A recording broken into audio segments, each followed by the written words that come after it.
ইসলামপুর কিন্তু কাঁসার জন্য বিখ্যাত। এক সময় টুংটাং শব্দ আর ক্রেতাদের ভিড়ে জমজমাট ছিল এই কাঁসারি পাড়া। প্রিয় দর্শক, আসসালামু আলাইকুম। আমি এই মুহূর্তে আছি জামালপুর জেলার ইসলামপুর উপজেলায় কাঁসারি পাড়ায়। এখানে কাঁসার বিভিন্ন রকম জিনিসপত্র তৈরি করা হয়, সেটি আজকে আপনাদের সাথে শেয়ার করব। কালের পরিবর্তনের সাথে সাথে কিন্তু কাঁসার জিনিসপত্র এখন উঠেই গেছে। আগে জন্মদিন, বিয়ে এবং মুসলমানের দাওয়াতে কিন্তু আমরা গিফট হিসাবে কাঁসার জিনিসপত্র নিয়ে যেতাম। দুই যুগ আগেও সেটা ছিল, এখন একদম হারিয়ে গেছে, বিলুপ্তির পথে।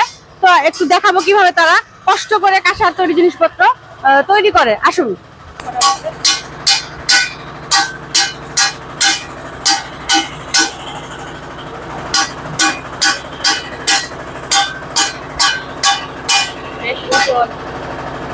ওইদিকেও আছে।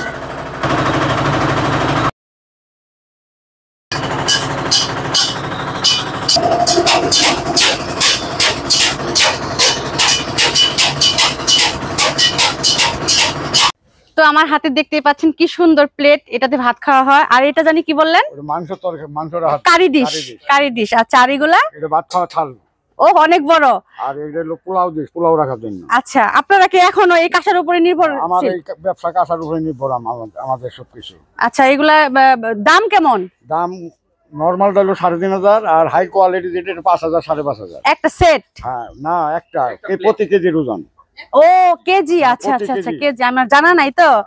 আসলে আমরা তো ওই যে চীনা মাটির তৈরি জিনিসপত্রের উপর বেশি নির্ভরশীল হয়ে গেছি। এখন ট্রেডিশনাল হিসাবে আমরা যেমন মাটির তৈরি খাদাতে আমরা খাবার টাবার খাই, সাজাই, কিন্তু এটা কিন্তু আমাদের একটা ঐতিহ্য, তাই না? এটা ঐতিহ্য।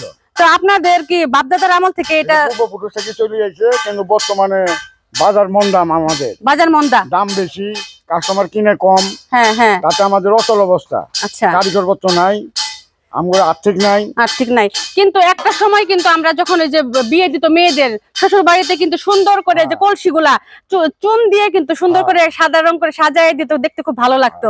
ওগুলো এখন দেখা যায় না। আগে গ্রামে যেমন বিয়ে শাদীর সময় কলার গাছ দিয়ে গেট তৈরি করা হতো মেয়ের শ্বশুর বাড়িতে, এখন তো ডিনার সেট দেয়, তখন কিন্তু এগুলা দিয়েই দিত।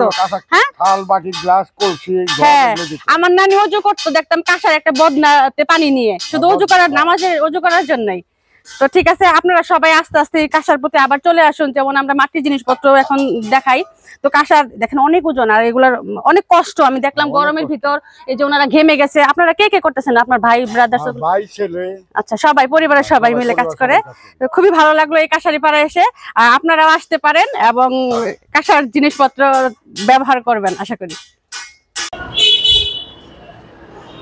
কারিগরের কাছ থেকে এখন চলে এসেছি সরাসরি শোরুমে, যেখানে মানে একদম সুন্দর করে সাজানো গোছানো। এখান থেকে মানুষ কেনাকাটা করে কিনে। এখন এখানে দেখেন কাঁসার তৈরি মানে শোপিস হিসাবে অনেক কিছু আছে।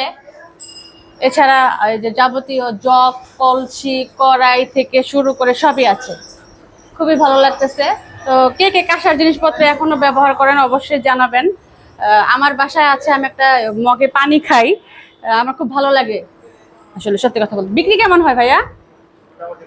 মোটামুটি ভালোই হয়, মানে আগের মতো না, না আগের চেয়ে একটু কম। এখানে ইয়েতে ইসলামপুরে কি একটাই শোরুম না আরো আছে না? যেহেতু ইসলামপুরে আসলে কাঁসার কারিগর এবং কারখানা আছে, তো এখানেই বেশি পাওয়া যায়। আর ইসলামপুর কিন্তু কাঁসার জন্য বিখ্যাত। এই এলাকাটার নাম কি? হ্যাঁ, ওইটাতে গেছিলাম আমার। এটা হলো ইসলামপুর মূল বাজার এটা।